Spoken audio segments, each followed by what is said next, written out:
الحمدللہ والصلاة والسلام علی رسول اللہ وعلی آلہ واصحابہ اجمعین، اما بعد۔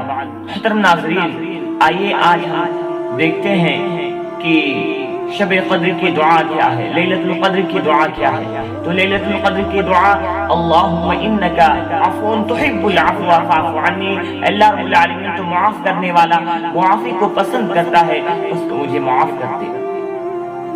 بڑی جامع دعا ہے اور یہ حدیث سے ثابت ہے۔ حضرت عائشہ رضی اللہ تعالی عنہ نے پوچھا، اے اللہ کے نبی، اگر مجھے معلوم ہو جائے کہ لیلۃ القدر ہے تو میں اس میں کون سی دعا پڑھوں؟ تو اللہ کے نبی صلی اللہ علیہ وسلم نے ارشاد فرمایا کہ تم یہ کہو، اللہم انک عفو تحب العفو فاعف عنی، اے اللہ رب العالمین تو معاف کرنے والا، معافی کو پسند کرتا ہے، بس تو مجھے معاف کر دے۔ بتائیے کتنی جامع دعا ہے کہ اللہ رب العالمین سے معافی طلب کر رہے ہیں، اور ہمارے لیے سب سے بڑی کامیابی کی بات ہے کہ اللہ رب العالمین ہمیں معاف کر دے، ہماری خطاؤں کو بخش دے۔ اور علامہ ابن قیم رحمہ اللہ نے کہا تھا کہ جس شخص کو اللہ رب العالمین معاف کر دے، اس کی ضرورتیں بنا مانگے اس کی ضرورتیں پوری ہوتی ہیں۔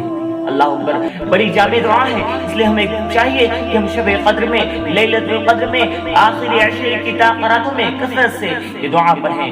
اللہم انک عفو تحب العفو فاعف عنی، اے اللہ رب العالمین تو معاف کرنے والا، معافی کو پسند کرتا ہے، بس مجھے معاف کر دے۔ اللہ رب العالمین سے دعا ہے کہ رب العالمین ہمیں لیلۃ القدر نصیب فرما، رب العالمین تمام مسلمانوں کی مغفرت فرما، آمین۔ وما علینا الا البلاغ۔ السلام علیکم ورحمۃ اللہ وبرکاتہ۔